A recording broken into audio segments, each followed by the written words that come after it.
প্রাথমিকভাবে যে সাক্ষ্যগুলো পেয়েছিলাম আমরা, ঘটনা ওনার দেহে আমরা মেজর 4টা, গুরুতর 4টা আঘাতের চিহ্ন পেয়েছিলাম, ধারালো অস্ত্রের আঘাত।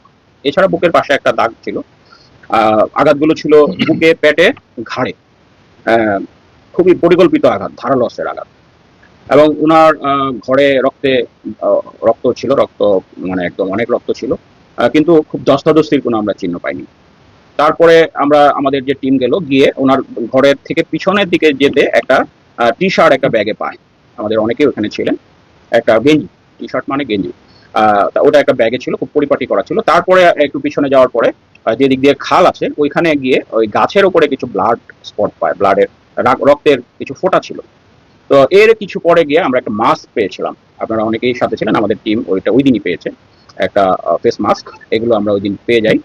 তারপরে আমরা নানাভাবে ওখানে যারা ফার্স্ট রেসপন্ডার ছিলেন, তারপরে যারা গিয়েছেন, তারপরে আমরা ডিজিটালি যত রকমের তথ্যগুলো আছে সেগুলো নিয়ে আমরা বিশ্লেষণ করেছি। ওনার ব্যক্তিগত শত্রু কে আছে, উনি আমরা যতটুকু জেনেছিলাম, উনি বিভিন্ন জায়গায় একজন আলেম ছিলেন, স্বনামধন্য, বিভিন্ন জায়গায় উনি ভালো বক্তা ছিলেন, অত্যন্ত মেধাবী একজন আলেম ছিলেন। ওনার ছাত্র জীবনে তার প্রশংসনীয় সাফল্য আছে।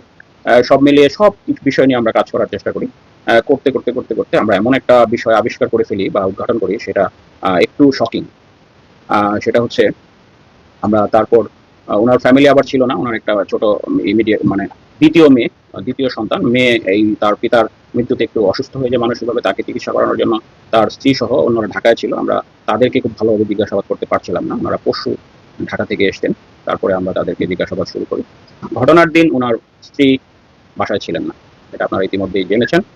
ওনার স্ত্রী ওনার পিতার বাড়ি তজুমুদ্দিনে খাসেরহাট এলাকায় গিয়েছিলেন, উনি 5 তারিখে গিয়েছিলেন। আর এই ঘটনাটা ঘটে 6 তারিখে। তো 6 তারিখ রাত আনুমানিক 9টায়। তো তারপরে ওনারা আসেন, ওনারা এরপরে এসেছিলেন। তো আমরা যে বিষয়টা তখন গিয়ে বের করি, সেটা হচ্ছে আমরা যখন বিভিন্ন বিষয় নিয়ে জিজ্ঞাসাবাদ করছিলাম, প্রাথমিকভাবে আমরা তার যে নিজের সন্তান, প্রথম সন্তান, তার ছেলে রেদওয়ান, তার হাতে কাটা দাগ পাই। এইটা দিয়ে আমাদের সন্দেহটা শুরু হয়। তারপরে তাকে অন্য সপরিবারের অন্যদের মতো তাকেও জিজ্ঞাসাবাদ করা হয়। তারপরে করতে করতে করতে করতে একটা পর্যায়ে গিয়ে আমরা যেটা জানতে পারি, এই নৃশংস হত্যাকাণ্ডটি তার নিজের সন্তানই এটা করেছেন। এবং এই নিয়ে আমরা অনেকগুলো তথ্য পেয়েছি। তার সন্তান, এটার একটা অন্যতম কারণ ছিল তার পিতা তাকে অত্যন্ত কড়া শাসনে রাখতেন, এটা তার একটা অভিযোগ। এবং এই ছোট থেকে এই কড়া শাসনের কারণে তার ভিতরে একটা বিক্ষুব্ধ ভাব জন্ম নেয়, ক্ষোভ, এবং তার কাছে মনে হতো যে তার কোনো স্বাধীনতা নেই।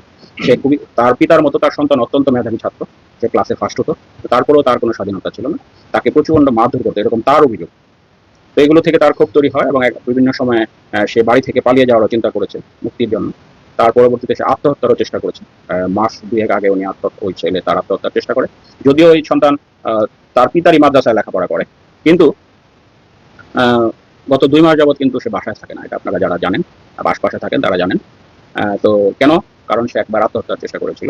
তার পরবর্তীতে তার মামার বাসায় তাকে নিয়ে রাখা হয়, মামার বাসায় থাকেন কিন্তু পড়েন এই মাদ্রাসায়। তো ওই সময় থেকেই তার ভিতরে একটা চিন্তা আসে যে আমার মুক্তির জন্য 2টা রাস্তা, একটা হলো তাকে আত্মহত্যা করতে হবে অথবা তার বাবাকে সরিয়ে দিতে হবে। একটা মানসিক একটা বিকৃতির মতো অবস্থা তার ভিতরে তৈরি হয়, এবং সে এটা নিয়ে চিন্তা করতে থাকে, এবং সে বিভিন্ন মুভিও দেখতো, সাইকো টাইপের যে মুভিগুলো আছে এগুলো দেখে, একটা মুভি দেখে তাকে অনুপ্রাণিত করে যে এরকম এক ব্যক্তি এরকম সে চাপের ভিতরে থেকে, যে নানাভাবে মানসিক চাপের পরে থেকে যে তাকে চাপ দিত, তাকে সে কিভাবে হত্যা করে।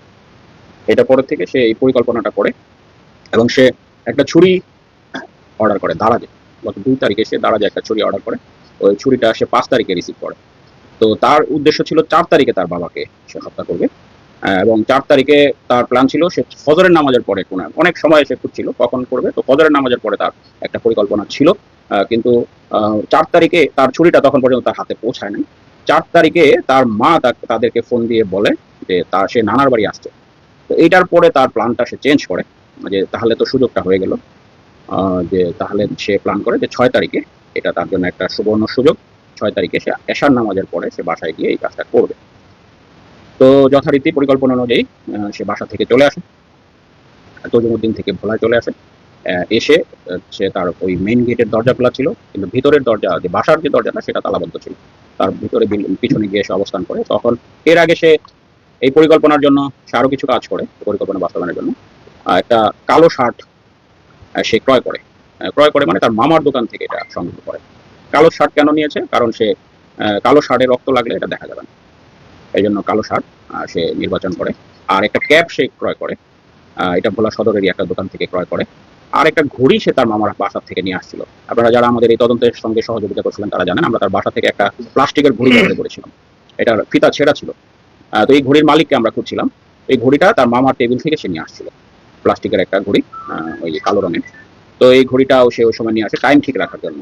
খুব অল্প সময়ই সে এখানে পেয়েছে, 5 থেকে 7 মিনিটের মধ্যে সমস্ত কার্যক্রম সম্পন্ন হয়েছে।